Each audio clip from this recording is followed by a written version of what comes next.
네덜란드에요. 헤이그시에 있는 베델교회라는 곳이 있습니다.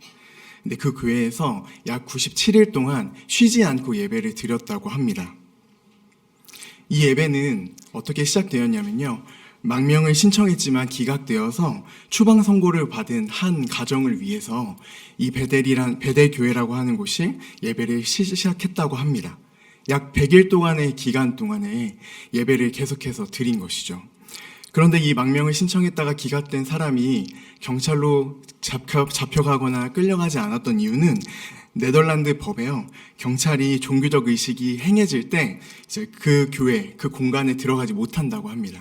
그렇기 때문에 이 교회는 법의 사각지대에 놓여 있던 약자를 보호하기 위해서 97일 동안 끊임없이 예배를 진행했던 것입니다. 그래서 이 97일 동안 예배가요, 그동안의 법의 사각지대에 있었던 난민과 그리고 나그네들을 위해서 그들의 인격을 지키고 그들을 보호하기 위한 사회적 보장 제도를 이제 그때 당시에 시행하게 됐다고 합니다. 그냥 이 교회 공동체에 대해 기사를 좀 찾아보니까 이 교회 공동체는 이렇게 이야기합니다. 나그네와 같은 낯선 이를 보호하고 그냥 그런 사람들에게 교회는 문을 열어주었습니다. 그냥 환대하라는 주님의 명령에 우리는 그저 따랐을 뿐입니다. 그저 교회가 가지는 임무, 더 넓은 의미에서는 그리스도께서 주신 사랑을 가지고 그냥 그렇게 실천했을 뿐인데 한 작은 사람이 이제는 안정된 가정으로 들어가게 되고 그 사람뿐만 아니라 더 많은 사람이, 더 많은 약자들이 이제는 사회에서 법으로부터 보장을 받게 되고 안전함을 누리게 되었다는 것이 저는 좀 놀라웠습니다. 나그네 난민에 대해서 사실 여러 가지 이슈가 있지만 이 교회가 행동했던 이 사랑의 원리만큼은요, 우리에게 중요한 메시지를 좀 던져주고 있다고 생각합니다. 교회가 사랑하는 공동체가 되었고요. 사람을 죽이거나 밀어내지 않고 온전히 받아들이는 공동체가 되는 것이죠. 하나님의 나라의 특징에 이 공동체는 너무나 잘 보여줬다고 생각을 합니다. 하지만 사랑만으로는 오늘 아까 앞에서 살펴봤던 이 교회가 했던 사랑만으로는 하나님의 나라가 온전히 실현되지는 않습니다. 왜냐하면 사랑과 공의가 함께 조화롭게 있어야 하나님의 나라가 실현되고 아름답게 이루어지기 때문에 그렇습니다.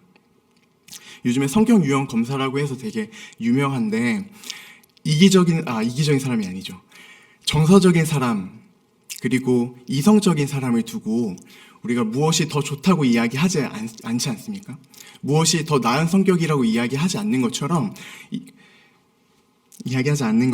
감성적인 사람이나 그리고 이성적인 사람이나 함께 조화롭게 이루어서 이 세상에 함께 그냥 살아가는 것이죠. 마찬가지로 하나님께서 말씀하신 사랑과 그 공의가 조화롭게 이루어지고 그리고 그것이 안전하게 이루어질 때에 오늘 하나님께서 신명기 말씀을 통해서 우리에게 말씀하시는 것처럼 사랑도 분명히 필요하지만 그것에 합당한 공의와 징계가 필요하다는 것을 오늘 말씀을 통해서 함께 살펴보면 좋겠습니다. 오늘 본문은요, 사람들 사이에서 문제가 생겼다고 합니다. 다툼이나 시비가 있을 때 어떻게 해야 하는지를 좀 보여줍니다.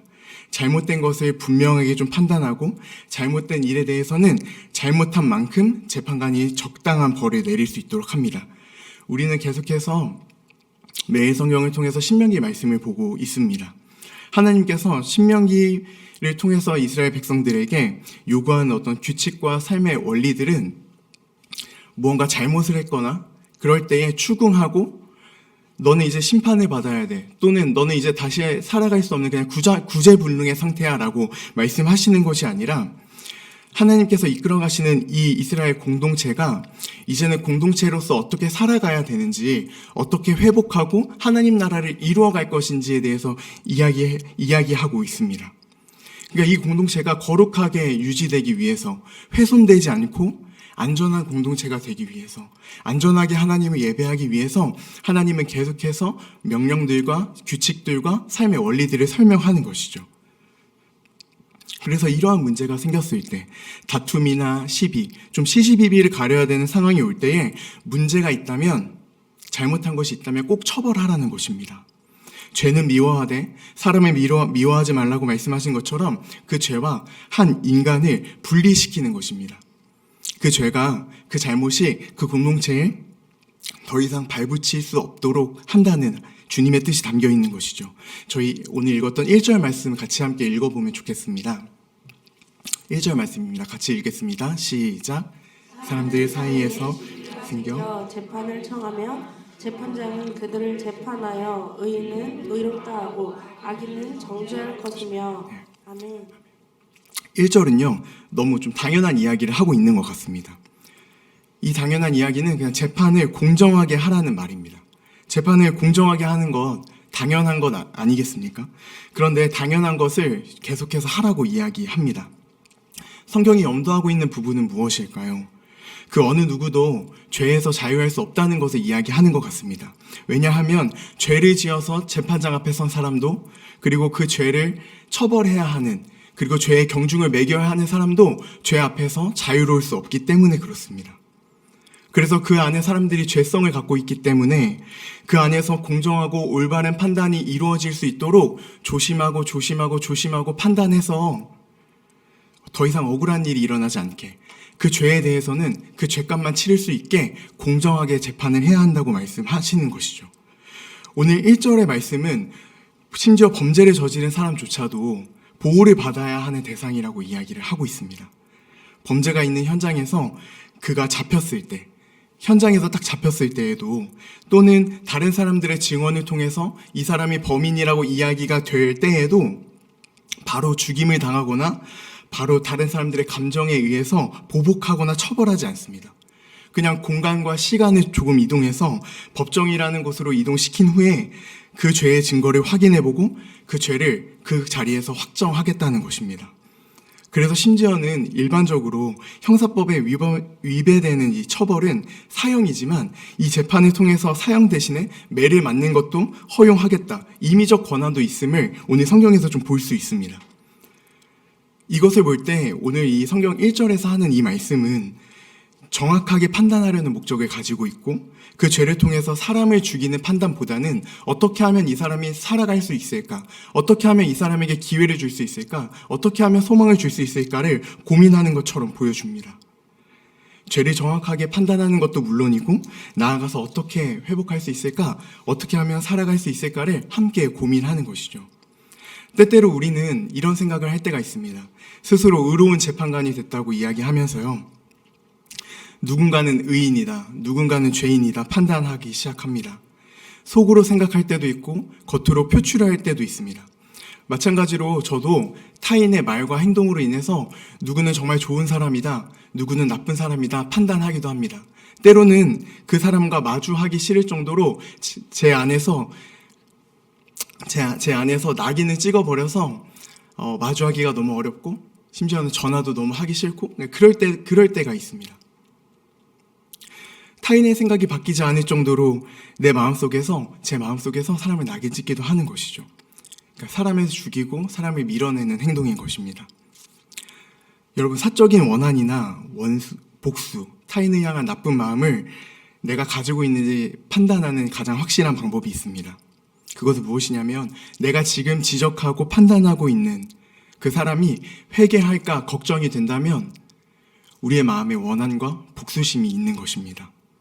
내가 개인적으로 미워하는 그 사람이 내가 개인적으로 저 사람을 미워하는 게 아니라 내가 미워하는 이 행동이 정당한 거야, 당연한 거야 라고 생각이 든다면, 그래서 다른 사람도 이해할 만큼 저 사람이 못된 행동을 계속해서 해주기를 바란다면, 그리고 그 사람이 회복되기를 바라지 않는다면 우리 마음에는 악한 마음과 복수심과 이것들이 가득한 거죠. 그렇다면 우리는 뭔가 잘못되어 가고 있는 것입니다. 하지만 오늘 1절은 다시 한번 우리에게 말하고 있습니다. 사람을 살리는 방법, 사람을 회복하는 방법을 우리에게 가르쳐 줍니다.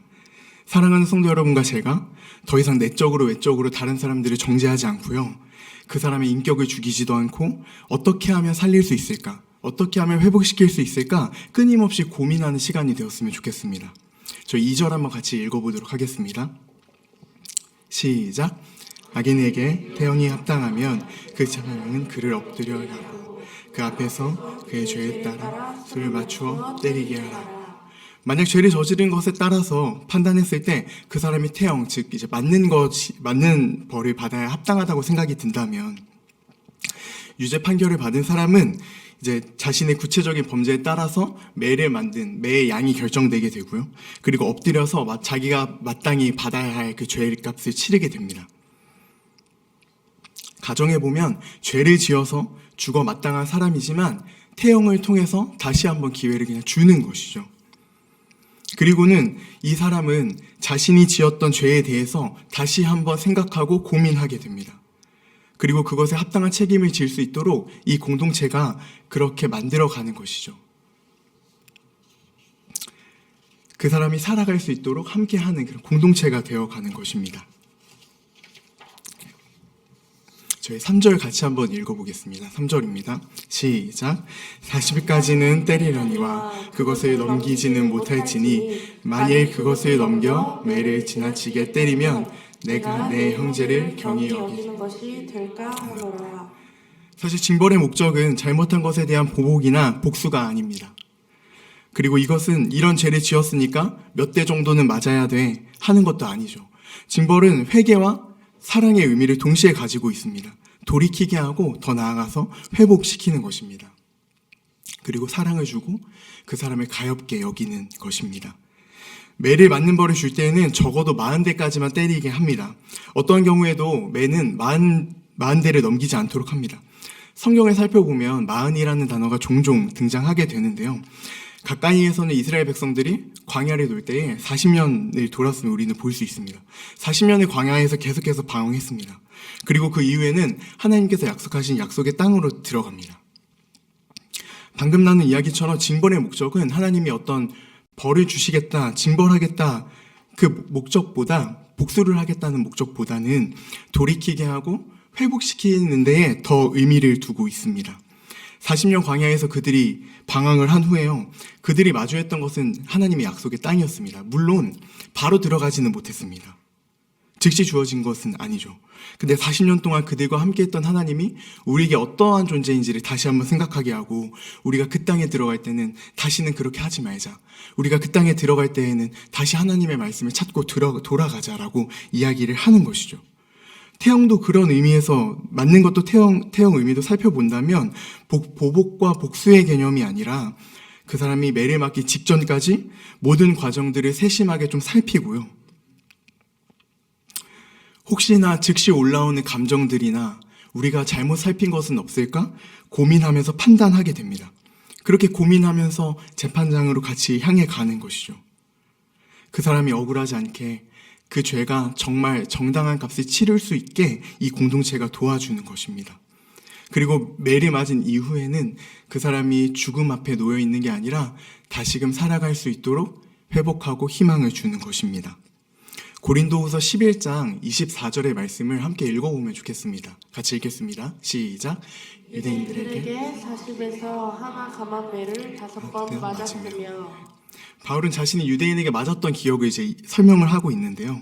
아마 신약시대에서는 이제 매를 맞는 게 39번 정도로 했던 것 같습니다. 바울은 40에서 한 대를 감한 39대를 맞았는데요.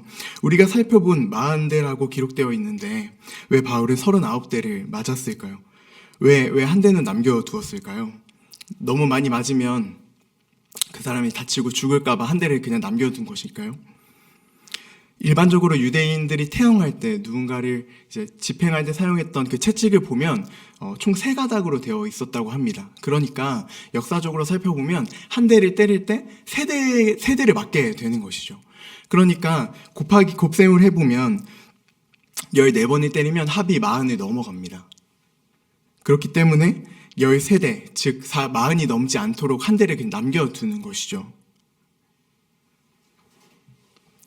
그냥 한 대를 계속 남겨두는 것입니다. 문제가 있을 때, 죄가 있을 때 그 죄에 대한 어떤 적당한 형벌, 그에 맞는 합당한 형벌을 치르기는 하지만 그 한 대에 은혜가 담겨 있습니다.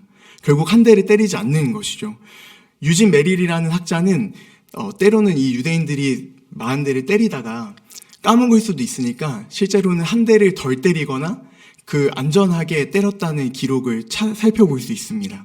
그렇다면 정의로우신 하나님께서 공의라고 하는 의미에서 주신 이 율법은 사실 누군가를 억압하고 누군가를 죽이려고 하고 다시는 아주 혼쭐을 내주는 그런 의미가 아니라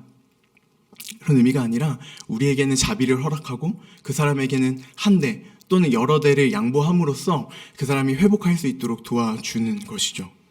결국 죽이는 것의 목적이 아니라 살리는 것의 목적이 있는 것입니다. 만약 매를 지나치게 많이 맞으면 어떻게 될까요?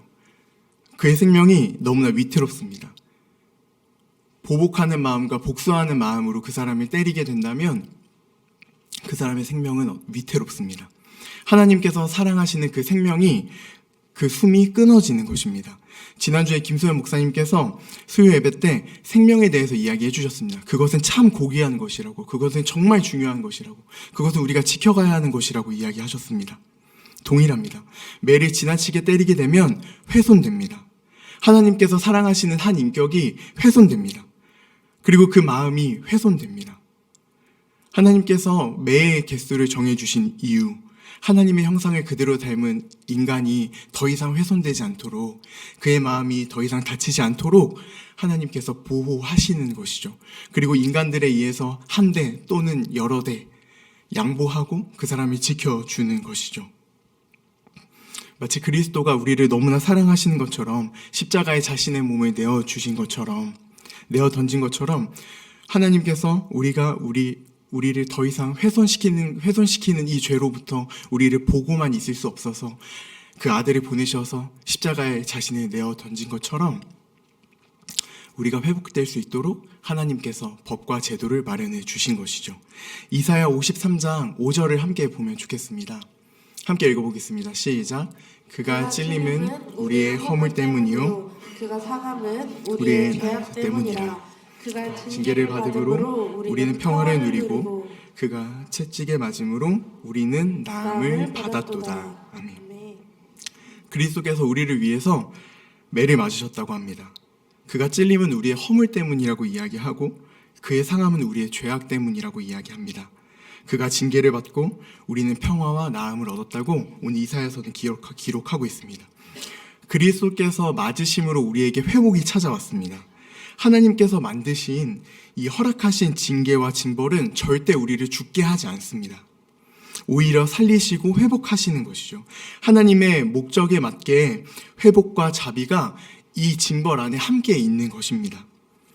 우리는, 사랑하는 성도 여러분과 저는 이 회복을 받은 공동체입니다. 그리스도께로부터 회복을 받은 공동체입니다. 나음을 얻은 공동체인 것이죠. 그래서 태형을 집행하는 사람이 40대를 넘겨서 율법을 어기게 될까봐 조심스럽고 두려운 마음으로 태형을 집행하고, 또 그 죄가 정말 이 정도의 죄가 맞는지 끊임없이 고민하고 의견을 나누면서 판단하기 위해서 정말 노력을 많이 합니다.